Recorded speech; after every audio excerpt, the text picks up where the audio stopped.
2 Raja-Raja 3. Yoram berperang melawan Moab. Yoram anak Ahab menjadi raja di Samaria atas Israel dalam tahun ke-18 zaman Yosafat, Raja Yehuda, dan ia memerintah 12 tahun lamanya. Ia melakukan apa yang jahat di mata Tuhan, tetapi bukan seperti ayahnya, dan seperti ibunya ia menjauhkan tugu berhala Baal yang didirikan ayahnya. Namun demikian ia masih berpaut kepada dosa Yerobeam bin Nebat yang mengakibatkan orang Israel berdosa pula. Ia tidak menjauhinya. Mesa Raja Moab adalah seorang peternak domba. Sebagai upeti ia membayar kepada Raja Israel 100.000 anak domba dan bulu dari 100.000 domba jantan.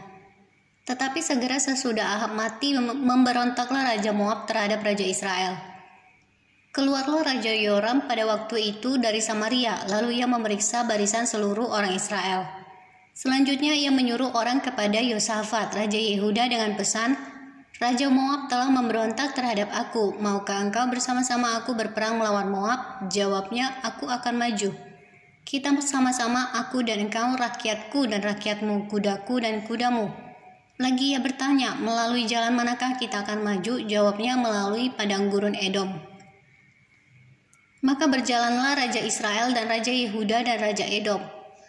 Tetapi sesudah mereka berkeliling 7 hari perjalanan jauhnya, maka tidak terdapat air untuk tentara dan untuk hewan yang mengikuti mereka. Lalu berkatalah Raja Israel, wahai Tuhan telah memanggil ketiga raja ini untuk menyerahkan mereka ke dalam tangan Moab. Tetapi bertanyalah Yosafat, tidak adakah di sini seorang nabi Tuhan, supaya dengan perantaraannya kita meminta petunjuk Tuhan? Lalu salah seorang pegawai Raja Israel menjawab, katanya, di sini ada Elisa bin Safat yang dahulu melayani Elia. Berkatalah Yosafat, memang padanya ada firman Tuhan. Sesudah itu pergilah Raja Israel dan Yosafat dan Raja Edom kepada Elisa. Tetapi berkatalah Elisa kepada Raja Israel, apakah urusanku dengan engkau? Pergilah kepada para nabi ayahmu dan kepada para nabi ibumu.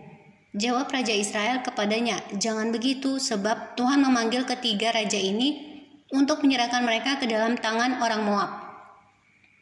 Berkatalah Elisa, demi Tuhan semesta alam yang hidup, yang di hadapannya aku menjadi pelayan, jika tidak karena Yosafat Raja Yehuda, maka sesungguhnya aku ini tidak akan memandang dan melihat kepadamu.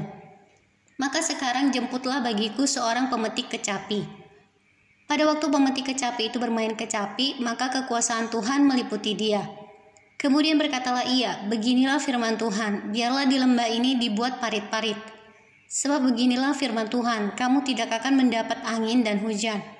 Namun lembah ini akan penuh dengan air, sehingga kamu serta ternak sembelihan dan hewan pengangkut dapat minum. Dan itu pun adalah perkara ringan di mata Tuhan. Juga orang Moab akan diserahkannya ke dalam tanganmu. Kamu akan memusnahkan segala kota yang berkubu dan segala kota pilihan. Kamu akan menumbangkan segala pohon yang baik. Kamu akan menutup segala mata air. Dan kamu akan merusakkan segala ladang yang baik dengan batu-batu. Keesokan harinya, ketika orang mempersembahkan korban, datanglah dengan tiba-tiba air dari arah Edom. Lalu penuhlah negeri itu dengan air. Ketika didengar seluruh orang Moab bahwa ketiga raja itu telah maju memerangi mereka, maka dikerahkanlah semua orang yang masih sanggup menyandang pedang, bahkan orang-orang yang lebih tua juga. Kemudian mereka ditempatkan di tepi perbatasan. Keesokan harinya pagi-pagi, ketika matahari bersinar atas permukaan air itu, tampaklah kepada orang Moab itu bahwa air di sebelah depannya merah seperti darah. Lalu berserulah mereka, itu darah. Tentulah raja-raja itu telah berbunuh-bunuhan, yang seorang membunuh yang lain. Maka sekarang marilah menjarah, hai orang-orang Moab. Tetapi ketika mereka sampai ke perkemahan orang Israel, maka bangkitlah orang Israel itu, lalu memukul orang-orang Moab, sehingga mereka lari dari situ.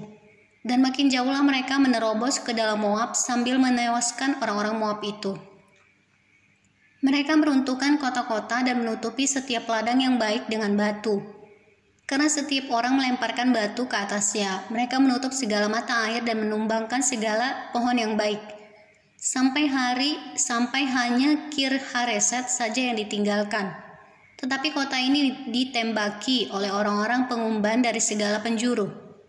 Ketika Raja Moab melihat bahwa peperangan itu terlalu berat baginya, diambilnyalah 700 orang pemegang pedang bersama-sama dia untuk menerobos ke jurusan Raja Edom. Tetapi tidak berhasil. Kemudian ia mengambil anaknya yang sulung yang akan menjadi raja menggantikan dia, lalu mempersembahkannya sebagai korban bakaran di atas pagar tembok. Tetapi kegusaran besar menimpa orang Israel sehingga mereka berangkat meninggalkan dia dan pulang ke negeri mereka.